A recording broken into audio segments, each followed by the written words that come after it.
Ya, langsung saja kita simak informasi hot news yang pertama. Ketegangan politik di Kenya meningkat tajam setelah Presiden William Ruto secara terbuka memerintahkan aparat kepolisian untuk menembak pengunjuk rasa yang merusak properti publik dan bisnis di bagian kaki guna melumpuhkan mereka, bukan untuk membunuh.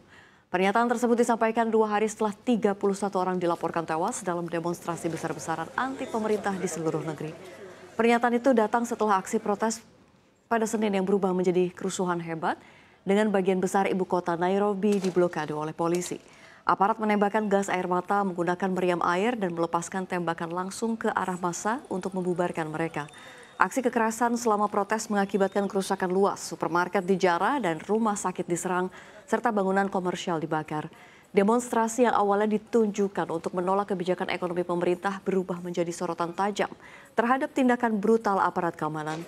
Gelombang demonstrasi ini dipicu oleh kematian seorang blogger politik saat dalam tahanan polisi pada bulan lalu yang memantik kemarahan publik terhadap dugaan kebrutalan polisi dan sistem yang korup.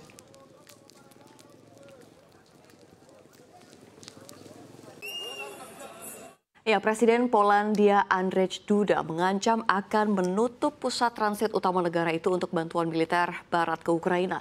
Hal ini karena ia menuding Kiev dan juga NATO memberlakukan infrastruktur Polandia seolah-olah infrastruktur mereka sendiri.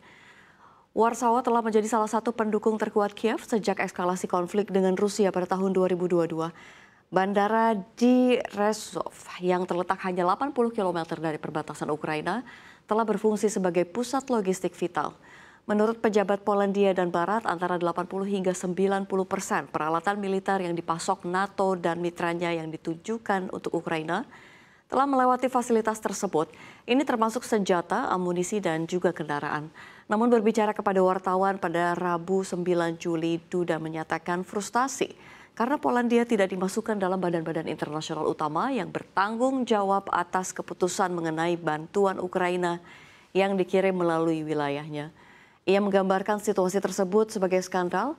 Duda bersikeras bahwa jika Ukraina dan mitra baratnya terus menganggap penggunaan wilayah Polandia sebagai sesuatu yang lumrah, Warsawa dapat menutup pusat itu untuk pemeliharaan. Ia menambahkan bahwa masalah ini tidak terbatas pada Ukraina, tetapi mencerminkan ketidakseimbangan yang lebih luas dalam hubungan Polandia dengan blok militer yang dipimpin Amerika Serikat.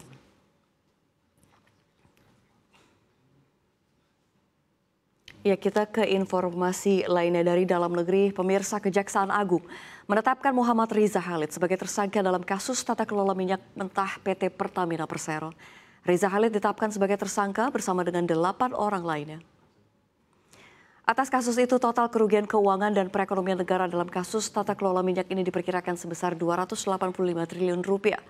Direktur Penyidik Kejaksaan Agung Abdul Qohar mengatakan bahwa dalam perannya, Riza Khalid melakukan perbuatan secara bersama-sama dengan tersangka HB, tersangka AN, dan tersangka GRJ, melawan hukum untuk menyepakati kerjasama penyewaan terminal BBM Tangki Merak. Riza Khalid adalah pemilik PT Orbit Terminal Merak atau OTM yang menurut Kejagung menghilangkan skema kepemilikan aset dalam kontrak kerjasama dengan Pertamina. Abdul Qohar menyatakan kontrak dengan PT OTM ini sebenarnya berlaku selama 10 tahun. Di mana dalam waktu 10 tahun PT OTM seharusnya menjadi milik PT Pertamina Patraniaga.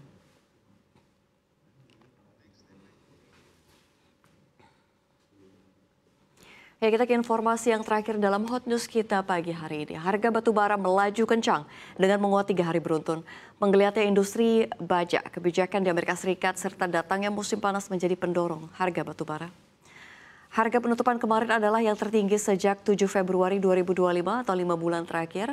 Harga batu bara juga menunjukkan ketangguhannya dengan tetap menguat meskipun komoditas energi lainnya seperti minyak tengah jeblok. Meskipun menghadapi tekanan ekonomi global, pasar batu bara metalurgi atau coking coal dan batu bara kokas tetap menunjukkan ketahanan luar biasa sepanjang 2025. Menurut Shanghai Metals Market, terdapat sejumlah faktor utama yang menjaga stabilitas pasar dan mendukung penguatan harga secara bertahap. Di antaranya adalah stok rendah di fasilitas kokas utama menciptakan ketegangan pasokan dan menopang harga. Pasokan mulai menimbulkan kekhawatiran karena permintaan produk baja akhir tetap tinggi, terutama di sektor konstruksi, manufaktur, dan juga infrastruktur. Dan yang paling signifikan, produksi pig iron yang tinggi menciptakan permintaan dasar untuk kokas di China. Ini bersifat tidak elastis, artinya konsumsi kokas tetap tinggi selama blast furnace tetap berjalan, terlepas dari fluktuasi harga.